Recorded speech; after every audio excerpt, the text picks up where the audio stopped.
नमस्कार। Vision IAS के news today के इस अंक में आप सभी का स्वागत है। इस अंक में हम आपके लिए लेकर आए हैं यूपीएससी परीक्षा की दृष्टि से महत्वपूर्ण कुछ अहम खबरें। इस अंक की सबसे पहली खबर पर्यावरण एवं पारिस्थितिकी से संबंधित है। हाल ही में भारतीय वन्यजीव संस्थान यानी wild life institute of India के विशेषज्ञों ने अफ्रीकी चीते के पुनर्प्रवेशन के लिए मध्य प्रदेश में स्थलों का आकलन किया है। विशेषज्ञों ने शिकार की उपलब्धता, सुरक्षा और स्थलाकृति के आधार पर सर्वोत्तम पर्यावास के लिए निरीक्षण किया है। आपको बता दें कि भारत में चीते को वर्ष 1952 में विलुप्त घोषित कर दिया गया था। सूचीबद्ध स्थानों में पालपुर कूनो अभयारण्य, नौरादेही अभयारण्य, गांधी सागर अभयारण्य और माधव राष्ट्रीय उद्यान शामिल हैं। अफ्रीकी चीता की IUCN स्थिति वल्नरेबल है, जबकि एशियाई चीते को क्रिटिकली एंडेंजर्ड का दर्जा प्राप्त है। अफ्रीकी चीते की तुलना में एशियाई चीता अधिक सबल और तीव्रतर है। एशियाई चीते का लगभग 50 से 70% हिस्सा केवल ईरान में पाया जाता है, जबकि अफ्रीकी चीता अफ्रीका के वनों में पाया जाता है। वर्ष 2010 में केंद्र सरकार की एक विशेषज्ञ समिति ने पालपुर कूनो, वेलवदर राष्ट्रीय उद्यान और तालछापर अभयारण्य में चीते के दोबारा प्रवेश की अनुशंसा की थी। पालपुर कूनो को सर्वाधिक अधिमान्य स्थल माना गया। ये मध्य प्रदेश द्वारा एशियाई शेरों को पर्यावास उपलब्ध करवाने के लिए तैयार किया गया स्थान भी था। हालांकि वर्ष 2013 में उच्चतम न्यायालय ने अफ्रीकी चीतों को अधिवासित करने की योजना को रद्द कर दिया था, जिसका मुख्य कारण एक ही स्थल पर शेरों को रखने के लिए समानांतर परियोजना के साथ संभावित टकराव, शिकार उपलब्धता की कमी और मानव पशु संघर्ष आदि थे। केंद्र सरकार ने वर्ष 2017 में योजना को पुनर्जीवित किया था। जनवरी 2020 में सुप्रीम कोर्ट ने एक उचित सर्वेक्षण के बाद स्थानांतरण का निर्णय लेने के लिए राष्ट्रीय बाघ संरक्षण प्राधिकरण का मार्गदर्शन करने के लिए 3 सदस्यीय समिति का गठन किया था।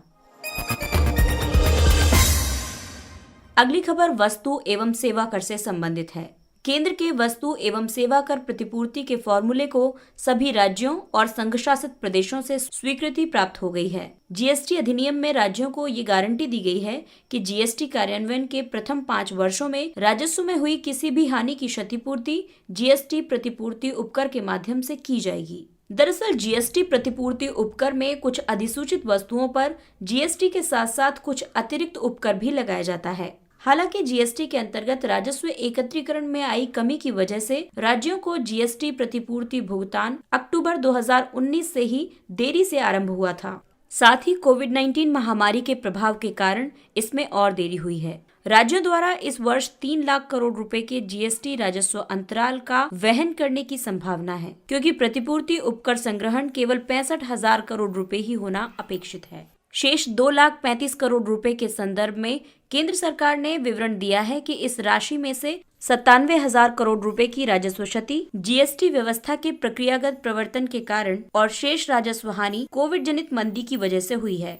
सरकार ने कहा है कि 97,000 करोड़ रुपए जीएसटी प्रतिपूर्ति अधिनियम के तहत कवर होंगे और शेष के लिए कोविड जनित मंदी उत्तरदायी होने के कारण वो राशि प्रतिपूर्ति के तहत कवर नहीं की जाएगी। 41वीं जीएसटी परिषद में केंद्र ने राज्यों को अपनी राजस्व की कमी को पूरा करने के लिए 2 उधार विकल्पों की पेशकश की है। अब 28 राज्यों और दिल्ली व पुडुचेरी और कश्मीर संघ राज्य क्षेत्रों ने विकल्प 1 का चयन किया है। दरअसल विकल्प 1 में जीएसटी कार्यान्वयन के कारण हुई राजस्व कमी, जो लगभग 97,000 करोड़ रुपए अनुमानित है, जो 1.1 लाख करोड़ रुपए तक पहुंच सकती है। इस राजस्व कमी को वित्त मंत्रालय ने एक विशिष्ट व्यवस्था के अंतर्गत जारी किए गए ऋणों के माध्यम से पूर्ण करने का प्रस्ताव किया है। विशेष व्यवस्था के तहत उधार पर ब्याज का भुगतान संक्रमण अवधि के अंत तक उपकर के माध्यम से किया जाएगा।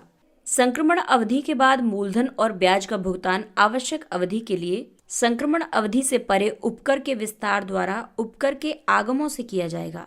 जबकि विकल्प 2 में 2,35,000 करोड़ रुपए की संपूर्ण कमी को बाजार ऋण के निर्गमन के माध्यम से पूर्ण करने का प्रस्ताव किया गया है। राज्यों को किसी अन्य स्रोत से मूलधन चुकाने की आवश्यकता नहीं होगी। हालांकि ब्याज का भुगतान राज्यों द्वारा अपने संसाधनों से किया जाएगा। अगली खबर विज्ञान एवं तकनीकी क्षेत्र से। चीन ने पहली बार परमाणु ऊर्जा से संचालित कृत्रिम सूर्य का परिचालन आरंभ किया। हाल ही में चीन ने अपने HL2M टोकामक परमाणु संलयन संयंत्र को सफलतापूर्वक परिचालित किया। जिसे अक्सर प्रचंड ऊष्मा और ऊर्जा उत्पादन की वजह से कृत्रिम सूर्य भी कहा जाता है। टोकामिक एक चुंबकीय संलयन डिवाइस है। इसे सूर्य और सितारों को ऊर्जा प्रदान करने के संलयन सिद्धांत पर आधारित ऊर्जा के विशाल एवं कार्बन मुक्त स्रोत के रूप में संलयन की व्यवहार्यता सिद्ध करने के लिए डिजाइन किया गया है। ये गर्म प्लाज्मा का संलयन करने के लिए एक शक्तिशाली चुंबकीय क्षेत्र का उपयोग करता है और 150 मिलियन डिग्री सेल्सियस से अधिक तापमान तक पहुंच सकता है, जो सूर्य के कोर की तुलना में लगभग 10 गुना अधिक गर्म है। न्यूक्लियर फ्यूजन एक प्रक्रिया है जिसके अंतर्गत 2 या अधिक हल्के परमाणु नाभिक एक भारी नाभिक का निर्माण करने के लिए संलयन करते हैं। इस प्रक्रिया के दौरान विशाल मात्रा में ऊर्जा उत्पन्न होती है। नाभिकीय संलयन सूर्य एवं तारों के लिए ऊर्जा का स्रोत है। चीन ने इंटरनेशनल थर्मोन्यूक्लियर एक्सपेरिमेंटल रिएक्टर, जो एक प्रयोगात्मक टोकामक परमाणु संलयन रिएक्टर है, इसके साथ मिलकर प्रयोग करने की योजना बनाई है।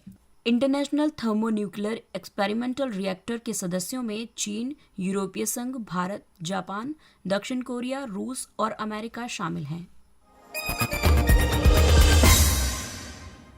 अगली खबर नीति आयोग से संबंधित है। नीति आयोग ने ऑनलाइन फैंटेसी स्पोर्ट्स प्लेटफॉर्म के लिए एकल स्वविनियामक निकाय की अनुशंसा की है। नीति आयोग ने एक प्रारूप रिपोर्ट के माध्यम से अपनी अनुशंसा प्रस्तुत की है, जिसका शीर्षक था भारत में ऑनलाइन फैंटेसी स्पोर्ट्स प्लेटफॉर्म के एक समान राष्ट्रीय स्तरीय विनियमन के लिए निर्देशित सिद्धांत। भारत में ऑनलाइन फैंटेसी स्पोर्ट्स प्लेटफॉर्म में भाग लेने वाले उपयोगकर्ताओं की संख्या वर्ष 2016 में 2 मिलियन से बढ़कर दिसंबर 2019 में 90 मिलियन हो गई थी। फैंटेसी स्पोर्ट्स उद्योग में आगामी कुछ वर्षों में 10,000 करोड़ रुपए से अधिक के प्रत्यक्ष विदेशी निवेश को आकर्षित करने की क्षमता है। भारत में ऑनलाइन फैंटेसी स्पोर्ट्स प्लेटफॉर्म एक अखिल भारतीय आधार पर ऑनलाइन मीडिया के माध्यम से संचालित होता है। उसका विनियमन विभिन्न राज्यवार विनियामक व्यवस्थाओं के तहत किया जाता है। असम, ओडिशा और तेलंगाना जैसे कुछ राज्यों ने फैंटेसी स्पोर्ट्स को अवैध घोषित किया है। दूसरी ओर नागालैंड ने स्पष्ट रूप से फैंटेसी स्पोर्ट्स को कौशल के खेल के रूप में मान्यता दी है। भारत में कौशल के खेल में बैटिंग को कानूनी रूप से मान्यता प्राप्त है। ये फैंटेसी स्पोर्ट्स उपयोगकर्ताओं की रुचि और पारदर्शिता, ऑनलाइन फैंटेसी स्पोर्ट्स प्लेटफॉर्म संचालनकर्ताओं की सत्यनिष्ठा और निष्पक्षता आदि को प्रभावित कर सकता है। अगली खबर दक्षिण पूर्व एशिया से भारत के संबंधों पर आधारित है। हाल ही में छठा भारत CLMV यानी कंबोडिया, लाओस, PDR, म्यांमार और वियतनाम बिजनेस कॉन्क्लेव आयोजित किया गया।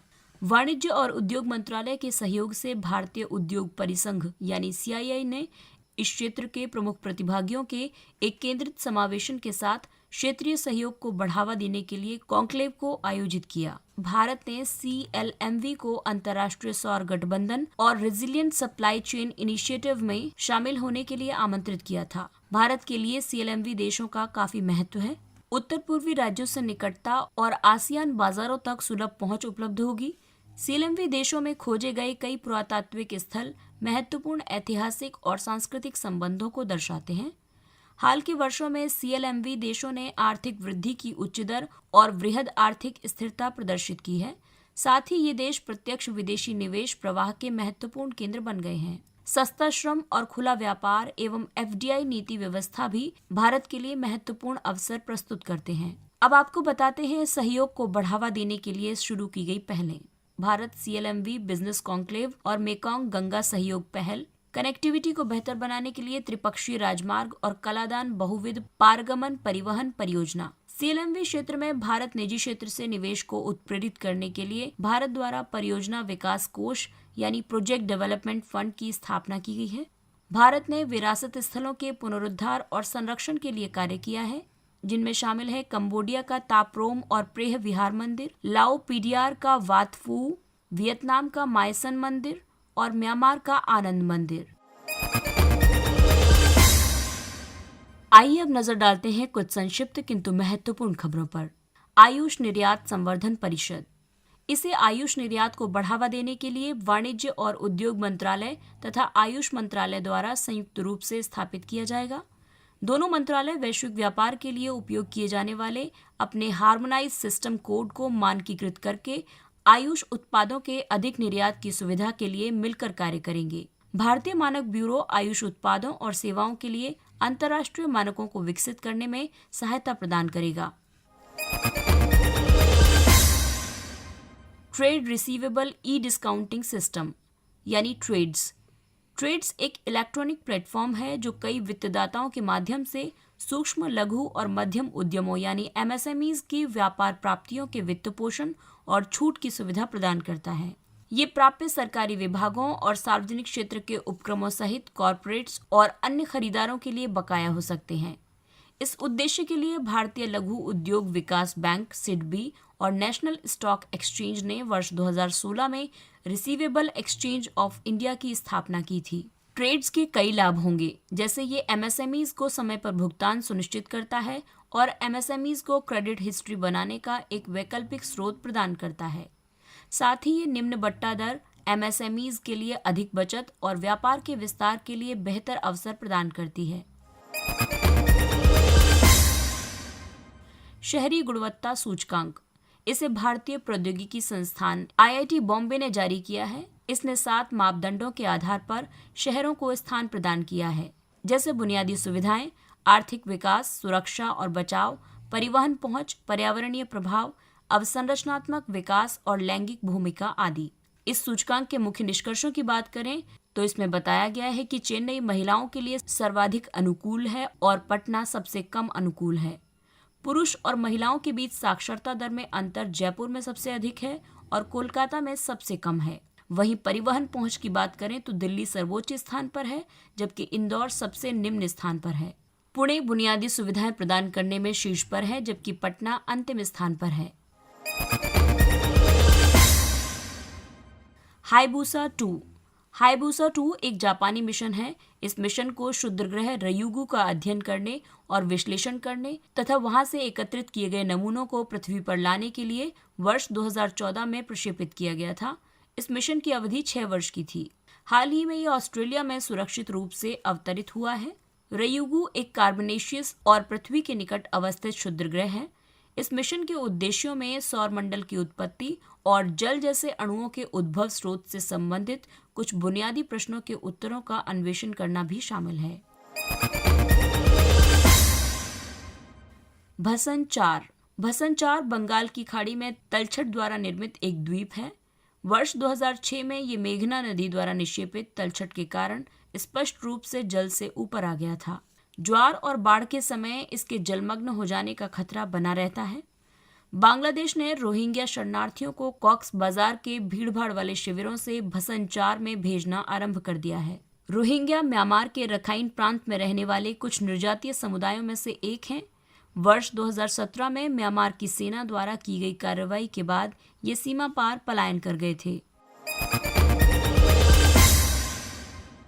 विट्ठल मंदिर, हम्पी में विट्ठल मंदिर का निर्माण विजयनगर साम्राज्य के शासक देवराय द्वितीय के शासनकाल के दौरान किया गया था। देवराय द्वितीय का शासनकाल 1422 से 1446 ईस्वी तक था। इसके बाद कृष्णदेव राय का शासनकाल आया, जो कि 1509 से 1529 ईस्वी तक था। कृष्णदेव राय के शासनकाल के दौरान मंदिर के कई हिस्सों का विस्तार और जीर्णोद्धार किया गया था।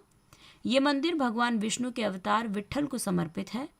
ये तुंगभद्रा नदी के तट पर हम्पी के उत्तर पूर्वी भाग में स्थित है। ये मंदिर वास्तुकला की द्रविड़ शैली में बनाया गया है। विट्ठल मंदिर के मुख्य आकर्षण इसके प्रभावशाली स्तंभ युक्त सभागार और पत्थरों से निर्मित रथ है। रणथंभौर टाइगर रिजर्व, ये अरावली और विंध्य पर्वत श्रृंखला के संधि स्थल पर और राजस्थान के सवाई माधोपुर जिले में स्थित है। यहाँ पाए जाने वाले वन मुख्यतः उष्णकटिबंधीय शुष्क पर्णपाती प्रकार के हैं। वर्ष 1973 में इसे बाघ परियोजना में शामिल किया गया था। इसके साथ ही ये अंक समाप्त होता है। अगले अंक में फिर मुलाकात होगी कुछ अन्य महत्वपूर्ण खबरों के साथ। तब तक के लिए अपना ख्याल रखिए, सुरक्षित दूरी बनाए रखिए। नमस्कार।